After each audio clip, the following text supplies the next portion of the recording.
news, ha? Good news, Carla. 80,000 na mga estudyante mula sa mga pampublikong paaralan sa buong Pilipinas ay makakakuha na ng scholarship grant.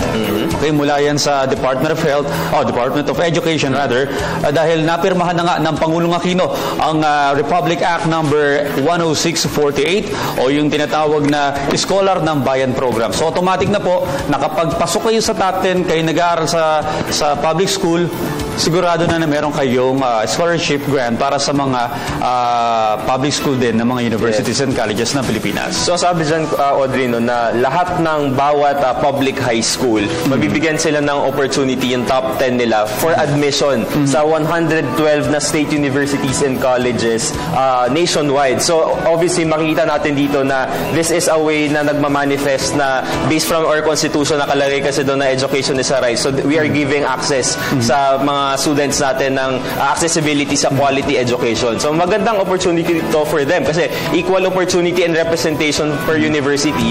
Pwedeng lumabas dito na per region may mga lilitaw na ng mga students sa bawat college. So ibig sabihin kahit po nakatira or nag-aaral sa napakamalalayong probinsya, oras na pumasok po kayo sa top 10 at nagsikap kayo mag-aral maigi, maaari kayong maka-avail ng scholarship.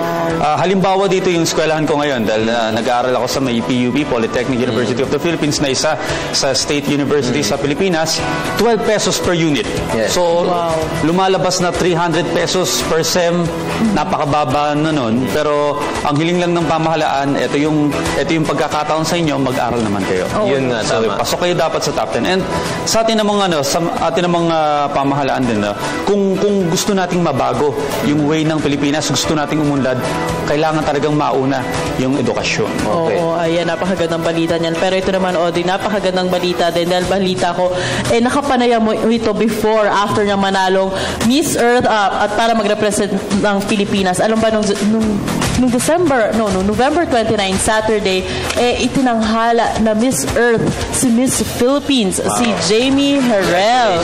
Oo, ang Miss Earth po ay ginanap sa UP Theater. And again, siya po ang itinanghala na Miss Earth si Miss Philippines. Ito lang naman ang tanong sa kanya about global warming at talaga namang napakaganda ng sagot niya na lahat ng audience, sa mga judge, kahit yung mga kandidata, ay talaga namang stunned sa kanyang sagot. Si Miss Earth Fire po ay si Miss Russia, si Miss Earth Water is from Venezuela, Miss Earth Air is from USA. And again, of course, si Miss Earth is si Miss Philippines, Jamie Herrell. So congratulations. Talaga naman pagdating sa beauty pageants, no? Talaga naman powerhouse ng Pilipinas. Talaga ang Pilipinas. Dati Venezuela, no? Medyo lumalaban-laban na tayo dahil recently puro at least pasok sa top 3 or laging nananalo. Pero ito sa atin ang corona. Pero nagkaroon ako ng pagkakataong ma-interview itong mga si Jamie Herrell at siya, alam ko may dugo siyang banyaga, pero hindi siya nahirapan. Cebuana siya, di ba? Yes, maka-adapt dito sa Pilipinas, sa kultura natin. Dahil sabi niya, even sa kanilang bahay, kahit nasa ibang bansa sila, ang pinapalaking tradisyon o culture sa kanya ay pagiging Pilipino. Okay, wow. So, Carla and Audrey, alam niyo ba na siyempre mula Teka Moment, simula ngayong Lunes, ay bibigyan natin ng kaalaman ng ating mga boss hinggil sa 3 mandatory benefits ng mga manggagawa mula yan sa 3 pangunahing ahensya tulad ng SSS, PhilHealth at Pag-ibig. Dito lamang yan sa Itanong Mo Kay Boss. So, unang-unahin na natin, bibigyan natin ng mga tanong ang mga employee na dapat nilang itinatanong sa kanilang mga employer. Panoorin po natin to. Okay. Fresh graduate, will my employer register or obtain any of my SSS, PhilHealth, Pag-ibig numbers on my behalf? Yan ang unang tanong sa Itanong Mo Kay Boss. Question number 2. Question number 2. How much will they deduct from my salary and will they remit my contribution? Can I get a copy of my cumulative remittances? Ayan. Okay, so yun yung mga basic na questions na dapat tinatanong ng mga employees sa mga employers. So basic yan, kasi mandatory benefits na dapat yung makuha mula sa SSS, PhilHealth at Pag-ibig. Kaya naman para sa iba't iba pang mga tanong at sa iba't iba pang mga detalye, pwede nyo kontakin ang mga ahensyang ito sa iba't ibang numero na ipapakita namin sa inyo. Ayan, nakikita natin for SSS, yan yung mga numbers na pwede nyo kontakin.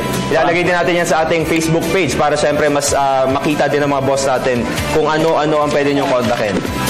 Alright. So Ayan, everyday tayo may ganitong public service announcement na gagawin para sa ating mga boss. Okay, so mula sa ating Teka Moment, sa Itanong Mo Kay Boss, tuloy-tuloy ang ating live discussions ngayong Workday Monday. Unang-una, pag-uusapan natin mamaya ang National Volunteer Month, gayon na rin ang Postal Services at ang iba't ibang uri ng Christmas scam sa social media. At mapapanood din natin ang K-12 kaalaman ng I Love My Culture at alamin natin po ano ba ang pinuntahan ng Good Morning Boss sa ETC. At syempre, makakasama nyo rin po kami sa pamamagitan ng Facebook via at facebook.com/GMorningBoss, sa may Twitter at twitter.com/GMorningBoss, sa YouTube PTV.ph at syempre via live streaming PTV.ph. Kaya dyan lamang po kayo dahil marami pa tayong interesting topics na pag-uusapan sa pagbabalik ng Good Morning Boss!